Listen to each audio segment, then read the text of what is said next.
안녕하세요, 여러분. 영어를 가르치는 임재상 강사입니다. 만나서 반갑습니다. 우리 일단은 상상고 예비 우리 1학년이죠. 합격자분들, 그리고 우리 합격자 부모님들, 학부모님들, 축하드리고요. 저는 영어를 가르치는, 임재상입니다.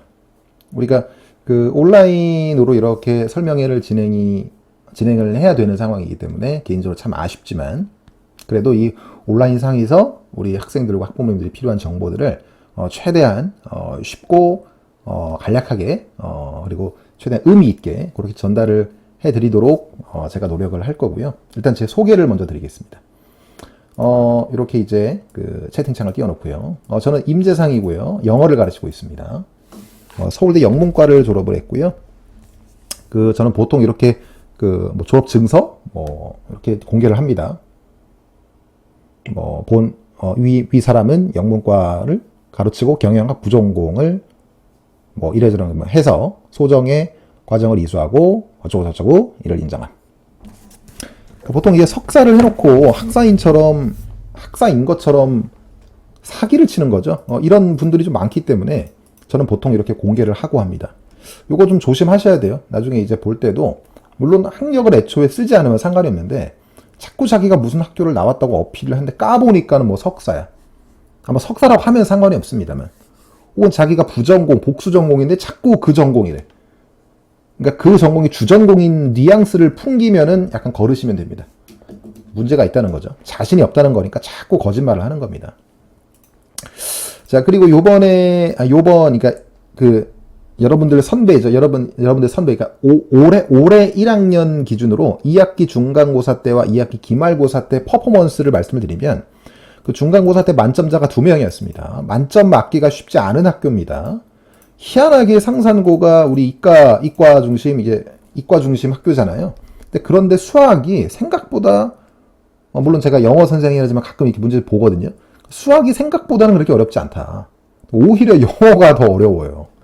영어가 이제 아무래도 특목 자사이기 때문인지는 모르겠지만 그 유형에 보면 일반적인 일반고에서 푸는 그런 유형이 아니고 추론 문제, 그러니까 밑줄 친 거에 함축 의미를 물어보고 빈칸을 물어보고 또 뭐 있냐, 이게 위에 있는 논리들을 쭉 땡겨서 합쳤을 때야만 알 수 있는 그런 내용적인 추론 문제들, 이런 것들이 되게 많이 나와요. 거의 한 80% 정도라고 보시면 됩니다.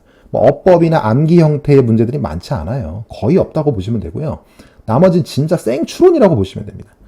그런 문제이기 때문에 만점자가 나오기가 되게 쉽지 않은 상황인데도 어쨌든 만점이 나와줬다. 2명이나 나와줬죠. 배모시기 그리고 김모시기 학생들.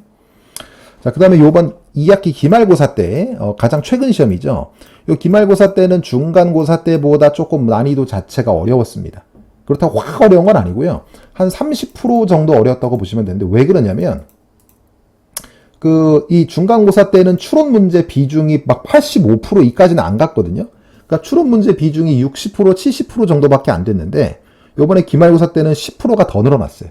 그 다음에 외부 지문의 난이도가 다 어려운 건 아니지만 외부 지문 영어 아티클 그러니까 외부 지문의 종류도 몇 개가 있습니다. 수능형이 있고 이제 영자 아티클 이렇게 2개가 있는데 수능형은 그냥 풀면 되고요. 영자 아티클의 이 종류가 2개인데 그 중에서 1개가 난이도가 좀 확 어려웠습니다. 길기도 길었고. 그래서 아마 시간적인 문제라든지 난이도적인 문제 때문에 요번에 만점자가 전교권으로 봐도 거의 없다라고 저는 확신을 하고요. 그러니까 없다라고 확신을 하고요. 그럼에도 우리 수업을 들었던 학생들 중에 1개 틀린 친구들이 3명이 저한테 문자를 줬기 때문에 아무튼 최소 일단 1개 틀렸던 학생들이 3명 정도가 나왔다. 이 정도면은 제가 봤을 때는 만점자는 당연하겠지만 이 정도면 1등급 나올 것 같거든요. 여튼 우리 수업에서 1등급이 일단 최소 3명이 확보가 된 것 같다. 퍼포먼스가 나쁘지 않죠. 물론 제 수업을 들었다고 해서 전부 다 1등급을 맞을 수는 없습니다. 이게 상대평가하고 이제 갈리기 때문에. 그러나 기본적인 어떤 본질, 영어 학습을 하는 본질과 문제를 풀어내는 자세가 기본적으로 공통적으로 학습이 되기 때문에 일단은 우리 수업을 들었던 학생들 중에 편차가 확 크지는 않아요.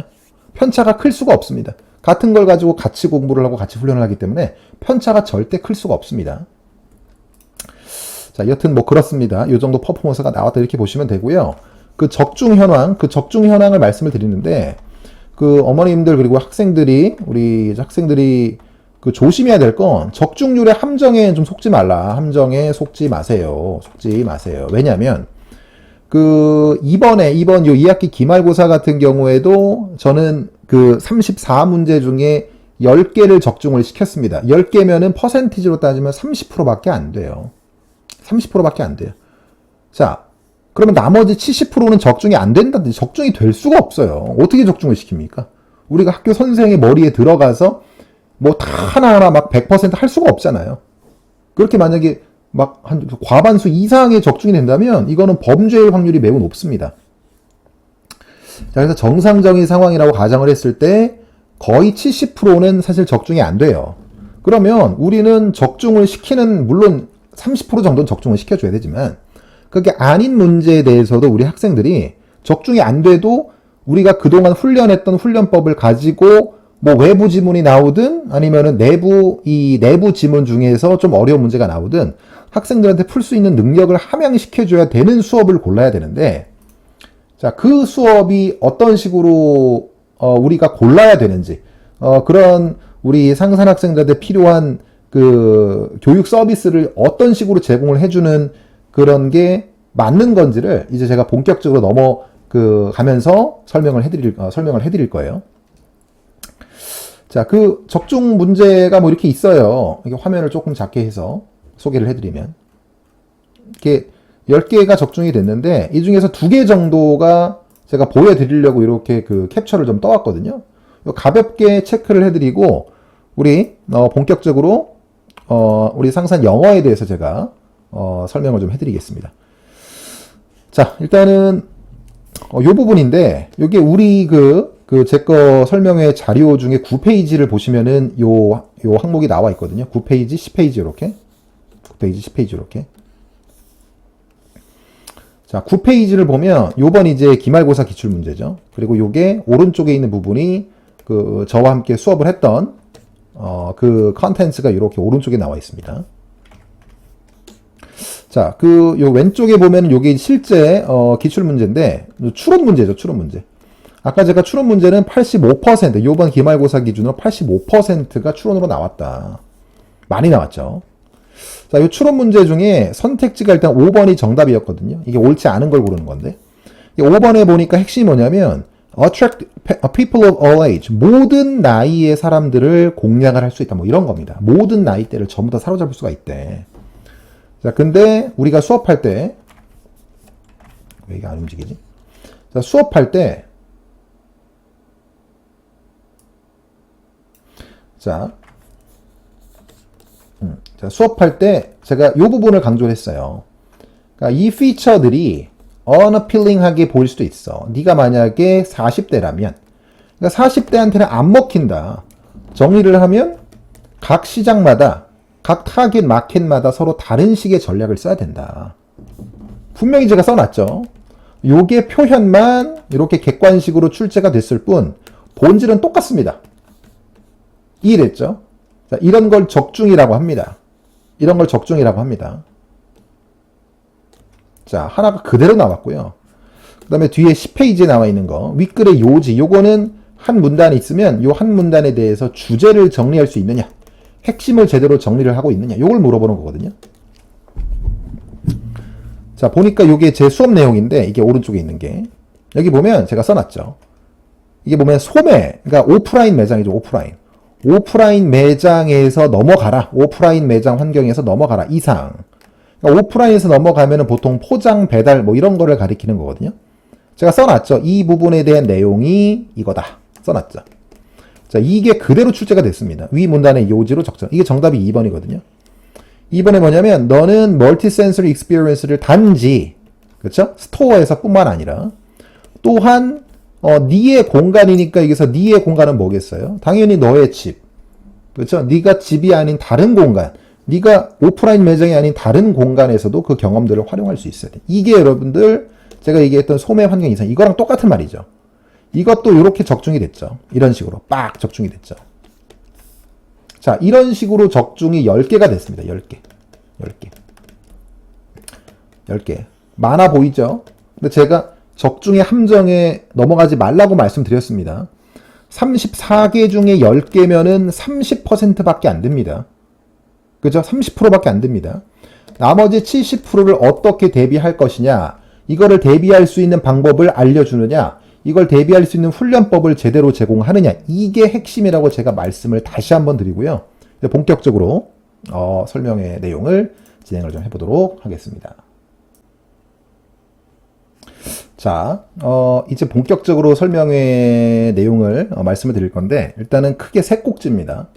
첫 번째는 우리 학생들한테 필요한 학습법이 대체 무엇인가? 이게 제가 제일 중요하다고 아까 말씀드렸죠. 적중이 중요한 게 아니라 우리 학생들한테 필요한 영어 공부법이 뭔가를 제대로 파악하는 게 무엇보다 중요하다. 다음 두 번째는 이렇게 필요한 학습법이 임재상 T에, 임재상 T뿐만 아니라 이제 또 선생들이 여러 명 있을 거 아닙니까? 강사들이 있으면 그 강사의 커리큘럼에 당신들이 얘기하고 있는, 그러니까 선생들이, 강사들이 얘기하고 있는 학습법이 어떻게 반영이 돼 있는지도 보셔야 돼요. 자, 그거를 제가 설명을 해드리고, 마지막에는 이것들이 반영된 제 최종 커리큘럼을 가볍게 설명을 해드리고 마무리를 할 겁니다. 자, 일단은 우리한테 필요한 학습법이 무엇인가, 이렇게 크게 제가 이렇게 옆에다가 필기를 좀 해놨는데, 큰 꼭지는 내신과 수능이죠. 수능은 조금 아직 시간이 있으니까 조금 이따 설명을 하도록 하고요. 내신을 좀 정리를 해드릴게요. 자, 이거 내신은 학교 중간고사, 기말고사 있는 건 다 아실 겁니다. 자, 이 중간고사, 기말고사의 특징이 조금 달라요. 상사는 조금 다릅니다. 뭐냐면 중간고사 같은 경우는 그 서답형이라 그러죠. 서답형 문제가 출제가 되는데, 기말고사 때는 서답형 요 문제 유형이 출제가 되지 않습니다. X. 그냥 알고 계시면 돼요. 그런가 보다. 본질은 아니죠. 핵심적인 본질은 서답형이 있고 없고 이런 문제는 아닙니다만 그냥 알아두시는 게 좋습니다. 자, 그리고 이 내신에 나오는 이 컨텐츠, 내신에 나오는 텍스트는 그럼 무엇인가? 텍스트는 크게 두 개로 나뉩니다. 첫 번째는 내부 지문이 있고요. 두 번째는 외부 지문이 있다. 이렇게 이해하시면 돼요. 그러니까 내부 지문은 말 그대로 학교 선생들이 실제로 수업을 나가는 진도를 내부라고 하고요. 그게 아닌 거, 갑자기 우리가 수업에서 안 배운 건데 갑자기 딴 게 뜬금없이 튀어나왔다. 이걸 우리가 외부 지문이라고 부릅니다. 자, 내부 지문과 외부 지문의 비중은요, 그러니까 이번 기말고사 기준으로 말씀드리면, 이 내부 지문은 요번에 26문제가 나왔고, 외부 지문은 8문제가 나왔습니다. 그러니까 총 34문제죠. 34문제 중에 외부 지문이 8%면, 8개면, 대략 한 23% 정도가 되는 것 같습니다. 상당히 높죠. 그래도 한 20%만 넘어가도 약간 부담스럽습니다. 우리 학생들 부담스럽습니다. 자, 그렇고요. 근데 이 외부 지문의 비중은 매 시험마다 조금씩 달라지긴 합니다만, 어쨌든 최악의 경우 이 정도까지는 나올 수 있다. 이렇게 알고 계시면 될 것 같습니다. 자, 그럼 내부 지문은 보통 뭐 가지고 수업을 하느냐? 보통 상산에서 쓰는 원서들이 있습니다. 이 원서들은 학교를 이제 입학을 하시고, 오리엔테이션 받아보시면 그때 아마 공지를 할 거예요. 원서를 뭐뭐 준비를 해라. 원서는 보통 그 학교 앞에 서점에서 구입을 할 수가 있거나 학교에서 보통 제공을 합니다. 이 원서는 여러분들 매 학년마다 달라지거든요. 예를 들어 작년에 1학년이 뭘 썼다 그래서 올해 1학년이 그걸 똑같은 거 쓰는 게 아니에요. 막 돌고 돕니다. 어떤 때는 3학년이 썼던 거를 올해 1학년 때 쓰기도 하고, 어떤 거는 이렇게 막 바뀌어요. 그래서 뭐가 어떻게 나올지는 모른다. 기본적인 수준은 난이도가 그렇게 극악무도한 수준이 아닙니다. 충분히 팔로업이 될 정도의 수준이기 때문에 제 기준으로 난이도는 한 중상 정도가 되지 않나, 그렇게 생각을 합니다. 자, 그리고 두 번째는 이제 수능 문제, EBS, 요렇게 전 얘기를 하는데, 이게 고1 같은 경우는 사실 EBS는 아니고요. 고1 같은 경우는 요 수능 고1 모의고사 있죠. 고1 모의고사 그게 이렇게 학교에서 프린트물로 제공이 되거든요. 자, 이게 보통 10개에서 한 12개 정도, 그 정도의 분량으로 제공이 됩니다. 자, 그럼 여기에다가 플러스, 물론 사항마다 조금 다르지만, 플러스 알파라고 해서, 선생님들이, 학교 교사들이 따로 준비한 별도의 아티클들이 있거든요. 그러니까 그게 이제 보통 1개에서 2개 정도가 추가가 됩니다. 이거는 100% 그렇다는 게 아니고, 그럴 때도 있고, 안 그럴 때도 있다. 상황마다 다르다. 자, 이게 내부 지문입니다. 이게 내부 지문이고요. 외부 지문 같은 경우에는 외신지 플러스 EBS 지문을 이렇게 끌어오는데 EBS 요거는 고3 기준의 수능 문제를 의미합니다. 보통 문제 수는 아까 얘기했던 요 8문제 중에 요번 같은 경우는 4개, 요번 같은 경우는 4개 지문이 나왔고요. 그럼 반대로 생각하면은 요 EBS 문제가 4개다. 그럼 요 외신지 문제는 4개가 나왔다. 이렇게 하시면 돼요. 그러니까 EBS 4개, 외신지 4개. 근데 외신지가 그럼 쌤 4개면은 외신지가 4개 그 아티클이 나오냐? 그게 아니고요. 문제는 4개지만 외신지 하나당 하나가 나오는 게 아니기 때문에 보통 하나당 2개 이렇게 나와요. 그래서 요거는 외신지가 4문제가 나왔고 외신지 하나당 2문제이기 때문에 역으로 따지면 외신지는 총 2지문이 나왔다. 이렇게 하시면 됩니다. 이해됐죠? 여튼 이게 뭐 아마 이게 퍼센티지가 뭐뭐뭐다 정확하게 기억하실 필요는 없고요. 그러니까 대충 이 정도가 나온다. 대강 이 정도의 문제로 구성이 되는구나. 이렇게 이해하시면 되고요. 사실 이거는 제가 봤을 때 이거는 이 부분은 크게 중요한 게 아닙니다. 이 부분은 어차피 내신 때 대해서 어차피 다시 한번 정리를 하기 때문에 이 부분은 사실 제가 봤을 땐 크게 중요한 게 아니에요. 이 부분은 별로 그렇게 중요한 게 아니다. 그냥 대충만 알고 계시라. 자, 진짜 중요한 건 유형입니다, 유형. 이게 정말 중요해요. 이게 정말 중요합니다. 자, 이 유형을 제가 이렇게 세 꼭지로 나눴는데, 유형은 이렇게 1번 암기형이 있고요. 2번 추론형이 있고요. 세 번째는 어법형이 있습니다. 어법형은 뭔지 다 아실 겁니다. 암기형은 뭐냐면 그냥 암기해서 풀 수 있는 거. 그러니까 암기해서 풀 수 있는 건 당연히 내부 지문이겠습니까? 당연히 외부겠습니까? 당연히 내부 지문이에요. 내부 지문 중에서도 암기 형태로 푸는 거 뭐가 있을까? 내부 지문 중에서도 빈칸 유형이 있죠. 뭐 빈칸이라든지 내부 중에서도 뭐 순서라든지 뭐 이런 것들이 있잖아요. 이런 것들은 보통 우리가 암기형이라고 하고 암기형의 비중은 얼마나 되느냐? 얼마나 될 것 같으세요? 암기형의 비중이 우리가 중학교 때는 아마 암기를 많이 했을 겁니다만 이 상산가 가지고 암기에 치중을 한다. 물론 암기를 안 할 수는 없어요. 그러니까 이 빈칸이나 순서도 우리 어쨌든 풀어야 되는 문제 중에 하나이기 때문에 암기를 해야 되긴 하는데 비중이 되게 적습니다. 비중은 제가 보여드릴게요. 암기형 이번에 2개 나왔습니다. 2개예요. 2개. 6%입니다. 6%. 이해됐습니다. 난이도도 되게 사실 그냥 논지만 잘 제대로 이해하고 했으면 크게 틀리지 않을 정도? 자, 근데 이 암기형 때문에, 암기형 2문제 때문에 우리 애들은 뭘 하냐면 고통스럽게 그걸 모든 이 아까 그 얘기 드렸던 내부 지문과 외부는 아니고 내부 지문에 대한 모든 지문을 암기하기 시작합니다. 되게 비효율적이죠. 그 2개를 위해서. 자, 그렇게 막 드립다 외우고 뭐 막 깜지 쓰고 이런다고 해서 그 어떤 선생들이 가져오는 그 아티클과 그리고 원서와 그리고 수능 모의고사 고1 수준이긴 하지만 그 지문들이 머릿속에 정확하게 박힐 것 같으세요? 잘 안 박힙니다. 자꾸 휘발됩니다. 자꾸 날아가고. 중학교 때랑 조금 달라요. 중학교 때는 문장 중심이었기 때문에 암기가 됩니다. 근데 이제 고등학교 넘어가면은 이렇게 문단의 구조가 조금 복잡한 것들이 많아지기 때문에 이게 30개 거의 분량으로 따지면 30개, 40개만 돼도 머리가 터집니다. 오늘 외웠는데 내일 내가 이걸 제대로 외웠나면 헷갈리고 불안하고 그렇게 돼요. 그래서 본질을 놓칩니다. 본질이 뭐냐면 추론입니다. 추론. 암기형은 문제 얼마 안 됩니다. 암기형은 제가 얘기했지만 암기형은 2문제밖에 안 돼요. 이걸 외우느라 우리의 아까운 시간을 다 허비하면 안 됩니다. 그러니까 무슨 말이냐면 혹시나 막 관리형이다 해가지고 막 암기를 하도록 도와줄게. 이런 데는 정말 진짜 필요한 공부법을 애초에 파악을 잘못하고 있다는 거예요. 그런데 보내시면 안 됩니다. 그런데 보내시면 진짜 이 2문제를 위해서 우리 애들 아까운 시간을 쓸데없이 쓰는 이상한 함정에 빠지시는 거예요. 이거 이해됐죠? 자, 핵심은 뭐냐면 추론입니다. 추론이 아까 제가 안 보여드렸네? 자, 추론 문제가 요번 기말고사 기준 29문제 나왔고요. 이게 85%입니다. 그냥 추론 문제라고 보시면 돼요. 이 상산의 시험은 추론이다 이렇게 생각하시면 돼요. 85%. 추론이 핵심이다. 그럼 대체 추론이 뭡니까? 자, 추론 문제가 뭐냐면 이런 겁니다.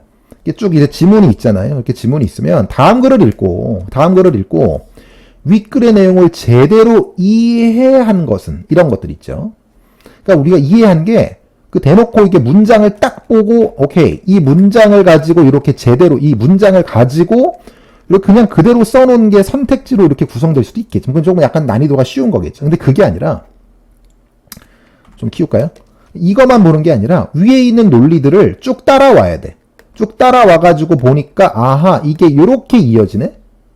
그러니까 요것만 보는 게 아니라 요것과 요것들이 요렇게 이어져서 하나의 논리적인 유기체를 이루네. 요런 논리적인 구조를 짰을 때만 알 수 있는 거. 이렇게 뭐가 있죠? 이게 아니라 아 이거는 이거야. 이거는 이게 될 수 있거든요. 논리적으로 이게 순접이고 서로 맞물려진다면 요거는 요게 될 수 있습니다. 색깔을 좀 달리해서 요거는 요게 될 수 있습니다. 근데 애들이 이거만 보기 때문에 이거에서 이게 된다는 게 맞는 말인가를 충분히 납득을 못하고 들어가요. 시험장에. 그러니까 제대로 그렇게 훈련이 안 돼 있다는 거죠. 그러니까 문장 하나만 보고 번역을 해서 아 이게 이런 말이구나만 이해를 하지 위에 있는 논리들이 어떻게 서로 맞물려가지고 이게 이것과 결국에는 똑같은 말이 된다는지를 납득을 못해요. 그렇게 훈련을 해본 적이 거의 없기 때문이죠. 이해됐죠? 그러니까 이런 상태에서 이해를 물어보면 선택지가 그래서 1, 2, 3, 4, 5가 있단 말이죠. 선택지 1번에 단순히 문장 가지고 끄집어냈다. 그럼 문장 가지고 끄집어낸 것들은 애들이 충분히 찾습니다만 2번, 3번 예를 들어서 2번, 3번 등등등에 이거는 이거야라는 내용이 만약에 들어왔다 치면 이거는 이거야라는 게 나왔다 치면 이거 애들 못 찾습니다. 이런 내용이 지문에 있었나요? 이렇게 애들이 물어봐요. 있거든. 대놓고 한 문장으로 나왔지 않았을 뿐이지 논리적인 유기관계를 따졌을 때 아 이게 서로 내용이 같이 맞물리는군. 이걸 납득을 하면 충분히 그 내용도 역시 지문에 나와 있다는 겁니다. 근데 애들이 이걸 이해를 못하죠. 이해됐죠? 자, 추론 중에서 이해를 묻는 거 이거 말고 또 뭐가 있냐면 이런 거 있어요. 밑줄 친 거. 다음 중 밑줄 친 것의 의미를 서술한 걸로 가장 적절한 것을 이런 거 나오거든요. 이것도 마찬가지입니다. 이렇게 지문이 있으면 뭐 밑줄이 쳐져 있어요. 요거 의미를 묻는 거거든요. 애들이 보통 이렇게 생각을 해요. 쌤 이거 번역해서 그냥 요거 적당히 번역해가지고 요거랑 비슷한 말 찍으면 안 됩니까? 물론 쉬운 밑줄의 의미는 단순히 번역으로 풀 수도 있습니다만 이게 그렇게 호락호락한 문제가 아닙니다. 단순 번역 문제가 아니라 아까 이게 똑같은 거예요. 이 밑줄 친 부분에 이 밑줄 친 부분에 요 문장이요. 위에 있는 위에 있는 요 내용과 논리적으로 따져보니까 순접이야. 논리적으로 따져보니까 같은 얘기를 하고 있어. 논리적으로 순접이야. 이런 판단이 되면 요 내용하고 이 내용하고 같은 말이거든요. 그러니까 여기에 요 밑줄이 요 문장의 의미가 번역으로 이게 따지는 게 아니야. 그러면 위에 있는 요 각각의 내용들하고 똑같은 말이라고 판단이 돼. 순접이라고 판단이 되면 위에 있는 요 논리를 요 밑줄 친 거의 의미다라고 판단을 해서 요 위에 있는 것들의 의미를 요렇게 정리를 해주시는 게 필요하다고요. 근데 우리 애들은 그걸 못합니다. 그런 훈련을 배워보지 않았기 때문에. 요거 이해되셨죠? 뭐 그런 겁니다. 또 뭐가 있을까요?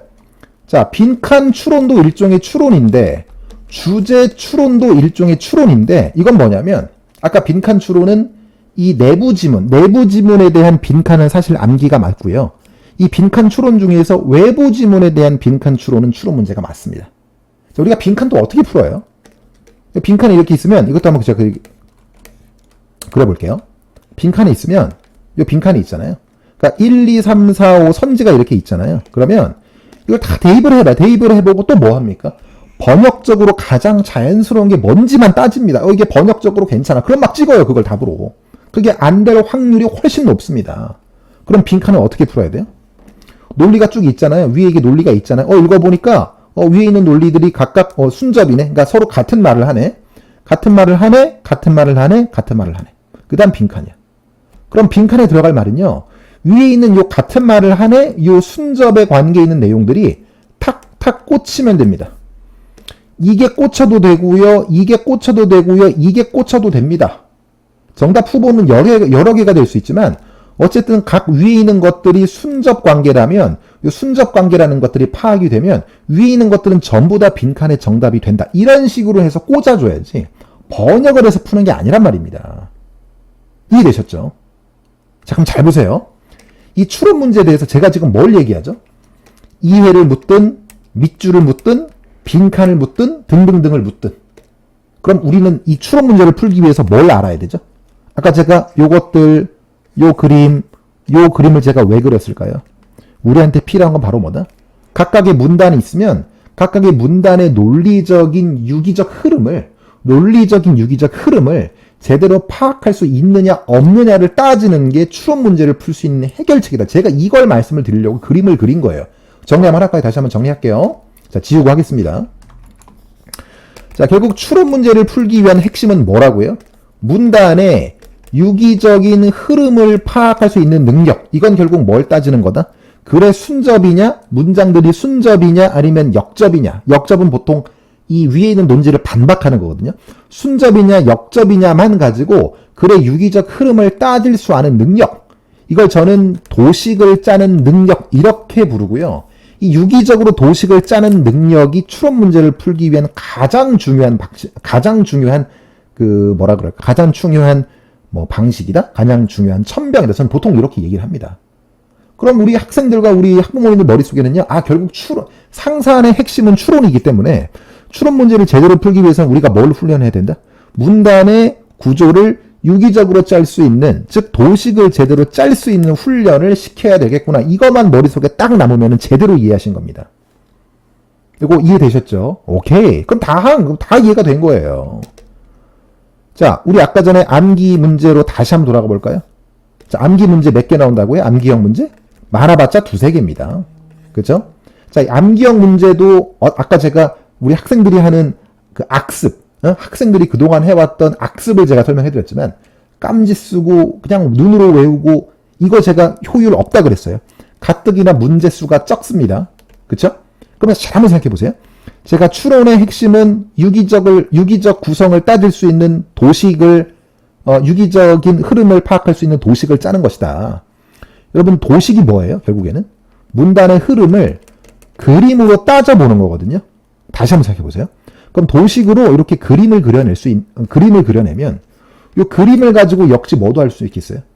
이 문단이 있으면 문단의 도식을 그림으로 짰어. 그럼 그 도식을 가지고 뭐도 잘할 수 있겠어요? 당연히 암기를 이렇게 잘할 수 있는 확률이 올라가죠. 아니, 상식적으로 그냥 추상적인 글을 보는 거와 글밥을 보는 거하고 이 문단의 흐름을 눈으로 이렇게 문단의 흐름이 그려진 걸 눈으로 보는 거하고 당연히 두 개를 따졌을 때 누가 더 효율이 높겠어요? 당연히 그림이겠죠. 당연히 도식입니다. 그럼 다시 한번 정리할게요. 암기형이든 추론형이든 우리는 뭘 하면 된다? 도식을 짜면 게임 끝나는 겁니다. 그럼 정리할게요. 상사는 뭘 하면 된다? 도식을 짜면 된다. 이게 끝입니다. 쌤, 그럼 어법은 어떻게 합니까? 자, 물론 어법도 있습니다. 어법 이 문제 자체가 많지는 않아요. 자, 그럼 보여드릴게요. 자, 요번에는 3개 나왔습니다. 암기형이나 어법형이나 문제 유형 문제 그 수 자체는 비슷비슷하네요. 3개 이렇게 나와요. 3개. 난이도도 크게 어렵지 않아요. 난이도 볼까요? 난이도 하. 물론 제 기준이긴 합니다만 충분히 중학교 때 배웠던 어법만으로도 충분히 커버할 수 있는 게 상상고 어법 문제입니다. 어렵지가 않아요. 만약에 다른 설명에 가져서 상상고는 어법이 중요하네. 암기가 중요하네. 이딴 소리 하는 학원이 있으면 이건 거르셔야 됩니다. 이거 사기치는 거예요. 제대로 본질을 파악하지 못하고 있는 상태에서 이거를 파는 겁니다. 이거. 말도 안 되는 거죠. 이해됐습니까? 어법은요. 위에 있는 암기 추론은 도식으로 치면 되고요. 어법은 문장이 이렇게 있잖아요. 그냥 문장의 주어 찾고 동사 찾고 목적어 찾고 이런 훈련. 이걸 우리가 신텍스 훈련이라고 하는데 신텍스 훈련만 제대로 해도 어법 문제 안 틀립니다. 틀릴 수가 없습니다. 이해되셨죠? 자, 다 끝났습니다. 자, 그러면 1번 다시 한번 정리할게요. 우리 학생들한테 필요한 영어 방법은 뭡니까? 뭘 아는 것? 문단의 도식을 짤 수 있는 법. 문단의 도식을 짤 수 있는 법을 알려주는 게 제일 중요합니다. 이해되셨죠? 그래야 암기도 풀 수 있고 우리 추론 문제도 풀 수 있고. 자, 일단 이렇게 우리 필요한 학습법에 대해서 얘기를 해드렸고요. 여기 제가 써놨죠. 지문의 도식을 뽑아낼 수 있는 능력이다. 자, 쌤, 그러면 수능은 혹시 어떻게 합니까? 어머님들 혹시 우리 학생들 다시 한번 생각해보세요. 수능은 뭡니까? 일단은 2번 2022 수능부터 EBS 연계 없어지죠. 수능부터 없어집니다. 자, 그러면 완전히 생판 모르는 지문. 그럼 뭐랑 똑같아요? 우리 상산 내신으로 치면 상산 뭐랑 똑같죠? 상산의 내신의 외부 지문 푸는 것과 똑같습니다. 자, 그럼 아까 내가 외부 지문은 사실 다 추론 문제라고 얘기 드렸죠. 그럼 그 추론 문제를 풀기 위해서는 역시 내가 아까 뭘 어떻게 해서 풀라 그랬어요? 도식을 짜서 이 글의 흐름, 이 문장의 흐름들이 서로 순접인지 역접인지를 따져가지고 제가 논리의 도식을 그린다고 얘기했잖아요. 그걸 가지고 수능 시험장까지 갖고 가면 됩니다. 그거 가지고 다 풀 수 있어요. 빈칸이든 순서건 삽입 다 풀 수 있어요. 그럼 정리 한번 할게요. 수능이든 상산고 내신이든 결국 뭘 하면 되는 거예요? 결국 도식을 짤 수 있는 능력을 도식을 짤 수 있는 능력을 갖고 있으면 상상고 내신이건 수능이건 둘 다 커버가 됩니다. 내신과 수능이 다르다? 이거는 이 본질을 제대로 파악하지 못한 자들이 얘기하는 잘못된 얘기예요, 이거. 아시겠죠? 자, 그렇습니다. 자, 제가 지금 강력하게 얘기를 드렸는데, 역설을 제가 했는데, 자, 꼭 제발 이 도식을 뽑아내는 능력을 갖춰야 하겠다. 이걸 머릿속에다가 꼭 이렇게 꼭 기억을 하셔야 됩니다. 그래야 돼요. 그래야 승산이 있습니다. 그래야 승산이 있어요. 자, 그럼 요게 임재상 수업 방식에는 어떻게 반영이 돼 있느냐? 자, 뭐 별건 아니고요. 당연히 그럼 제 수업은 뭐 중심이겠습니까? 우리 수업의 최종 목적은요, 독해입니다.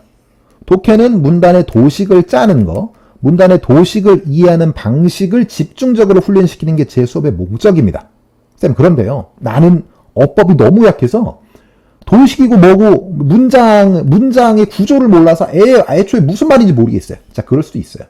그러니까 보통 1학년 때는 그런 문제가 발생하거든요. 그래서 우리가 1학년 수업이니까 제 수업의 100%, 배서울 100%라 치면 100% 중에 1학년 기준은 1학년 때는 30에서 40% 정도를 문장을 이해하는 번역 패턴에 시간 투자를 하고요. 나머지 60에서 나머지 70%를 요 번역을 짤 수 있는 훈련을 한 다음에 도식 훈련을 이렇게 진행을 합니다. 그러니까 2학년, 3학년 가면 이제 뭘 점점 줄여야 되겠어요? 당연히 번역하는 시간을 점점 줄여야 돼서 이제 도식으로 쭉 가야 된다라는 느낌을 좀 받으셨으면 합니다. 이거 이해되셨죠? 오케이, 됐습니다. 자, 이 번역을, 이 문장 분석을 하는 법은 뭐 그렇게 어려운 뭐 어법 용어를 쓰는 게 아니고요. 제가 여기 썼지만 문장 분석 이렇게 제가 네 가지 패턴이 있죠. 요거 네 가지 패턴만으로 모든 문장을 싹 다 분석하는 패턴 정리를 해줍니다. 그거만으로도 내신 대비, 내신용 어법 대비, 수능용 문장 이해 대비가 충분히 됩니다. 이걸 위해서 우리의 아까운 시간을 번역에 많이 투자하고 문법에 많이 투자할 타이밍이 절대 아닙니다. 그럴 필요가 없어요. 그럴 필요가 전혀 없어요. 이거 어법에 자꾸 막 투자를, 물론 어법 어느 정도, 그러니까 30, 40%만 투자를 해야지 내 아까운 시간에 막 과반 이상을 투자하면 안 된다니까요. 그러면 그 본말이 전도가 되는 거라니까요. 그러시면 안 된다. 자, 이렇게 번역 체크를 하고 번역 포인트를 이렇게 네 가지 패턴으로 잡아드리는 훈련을 3, 40 하고 나서 독해, 도식 분석을 진행을 합니다. 이 도식은 뭐 아까 다 제가 얘기했던 거예요. 얘기했던 그대로 나오는 거고요. 뭘 가지고 하냐면 이 문장과 문장 사이가 순접이냐, 서로 같은 말을 하느냐, 혹은 서로 역접, 반대말을 하느냐. 그러니까 한 놈은 A라고 하는데 한 놈은 아니야, A가 아니야. 이렇게 서로 반대말을 얘기하는 걸 우리가 역접이라고 하거든요. 그러니까 우리가 아무리 그 문장에 대한 번역이 매끄럽지 않아도 저도 이게 번역을 했을 때 무슨 말인지 모르는 경우가 있어요. 당연히 있겠죠. 그러나 그런 문장이라고 할지라도 우리가 그 아래에 있는 문장들과 이게 순접이냐 역접이냐 정도는 판단이 되거든요. 그럼 만약에 이 글이 뒤에 있는 문장이 무슨 말인지 정확하게 모르겠는데 위에 있는 문장과 역접은 아닌 것 같아. 그럼 뭐겠습니까? 순접이라고요. 순접이면 사실상 같은 말을 한다라고 가정을 하고 그 위에 있는 논리에 끼워 맞추는 거예요. 순접이니까 끼워 맞춰. 그래서 이게 이런 말이 이래서 나왔구나. 이렇게 순접으로 가정을 하고 혹은 이게 역접으로 뒤집어졌으면 역접의 내용이라고 가정을 하고 나서 논리를 엮어나가면 우리가 아무리 번역이 매끄럽게 안 돼도 다 풀립니다. 이거 이해되셨죠? 이게 문단의 도식 방법이고 이게 핵심입니다. 이게 핵심. 이거를 기대하고 오셔야 돼요. 문법을 기대하고 오시면은 본말을 전도해가지고 잘못 오신 겁니다. 자, 설명 핵심은 다 드렸고요. 그 다음에 여기 제 자료에 그 뒤에 보면 별첨이라고 붙어 있을 거예요. 별첨이라고 이렇게 제가 순서 배열을 도식으로 짜는 방법. 그 다음에 요 빈칸을 이렇게 또 도식으로 풀어내는 방법. 이거 다 샘플이죠, 샘플. 여기도 마찬가지죠. 뭐 이런 게 있습니다. 한번 보시면 돼요. 아, 이런 식으로 해서 도식을 짜서 문제를 풀어나가는구나. 그렇게 이해를 하시면 되고요. 그 다음에 커리큘럼을 말씀을 드리고, 설명회를 마무리를 하겠습니다. 그냥 이거 쭉 보시면 됩니다. 보시면 되고요. 교재는 전부 다 풀로 제가 다 편집하고 제작한 전부 다 자체 교재입니다. 독해 자체 교재, 구문 자체 교재, 어휘 자체 교재. 자, 개강 일정은 제가 써놓지는 않았는데 우리 이데아 학원에서 가는 문자 공지를 참조를 하시면 되고요. 총 횟수가 12회 과정으로 마무리가 될 겁니다. 12회 과정으로 마무리가 될 겁니다. 다음 수업 방식은 이렇게 세 가지 패턴으로 진행이 되고요. 자, 보시면 돼요. 아까 얘기했던 대로 구문 어법이 30%, 뭐 조금 이제 초반부는 30에서 40% 정도까지 올라갈 수 있습니다만 평균적으로 30%, 다음 독해 문제 풀이가 70%, 평균적으로 70%. 올라갈수록 점점 90% 이상을 독해에 투자를 해야 된다. 이 독해란 말은 즉 도식을 짜는 능력이다. 요거 이해되셨죠? 오케이. 그 다음에 수업이 끝나고 나면 당일 학습분에 대한 변형 문제 테스트를 하고요. 틀린 문제에 대해서 제가 맨날 애들 손으로, 학생들 손으로 직접 오답 정리를 하게끔 시킵니다.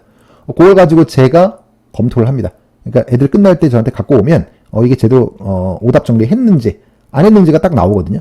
그러면 한 친구들은 집에 가면 되고요. 안 된 친구들은 남아서 한 번 더 고민하게끔 제가 시킵니다.